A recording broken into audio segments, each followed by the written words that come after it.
Hi friends! ప్రతి జీవితానికి నిద్ర అనేది చాలా అవసరం. సరిగ్గా నిద్రకు పోకపోతే చాలా రోగాలే వస్తాయి.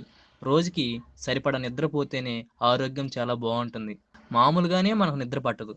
అలాంటిది ఎవరైనా మన పక్కన పడుకున్న వారు గురక పెడుతుంటే ఆ బాధ వర్ణనాతీతం. ఒకవైపు నిద్ర రాదు. మరోవైపు శబ్దం చాలా ఇబ్బందికరంగా ఉంటుంది. అసలు గురక ఎందుకు వస్తుంది? బరువు ఎక్కువగా ఉండటం వల్ల, ఆల్కహాల్ అలవాటు ఉండటం వల్ల గురకం వస్తుంది. నిద్రించే సమయంలో ముక్కు, గొంతు ద్వారా గాలి సరిగ్గా ఆడకపోవటం వల్ల ఆ చుట్టుపక్కల కణాలు వైబ్రేట్ అవుతాయి. అందువల్లే గురక వస్తుంది. మద్యపానం, పొగ త్రాగటం, కొన్ని రకాల మందులు తీసుకోవటం వల్ల కండరాలు బిగువుగా కోల్పోయి గురక ఎక్కువగా అవుతుంది. ఇలా ఇంట్లో ఉపయోగించే పదార్థాలతో గురక తగ్గించుకోవచ్చు. అది ఎలానో ఇప్పుడు చూద్దాం. 1.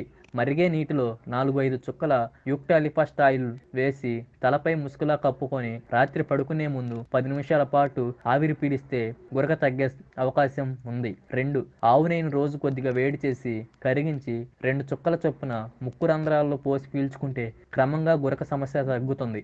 3.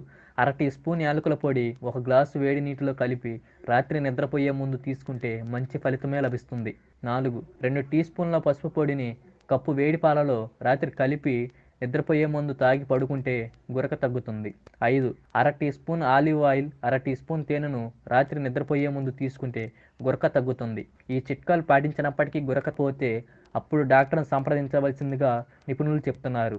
మన వీడియో కనుక మీకు నచ్చినట్లయితే మన ఛానల్ సబ్స్క్రైబ్ చేసి అందరికీ షేర్ చేయండి. Thank you for watching.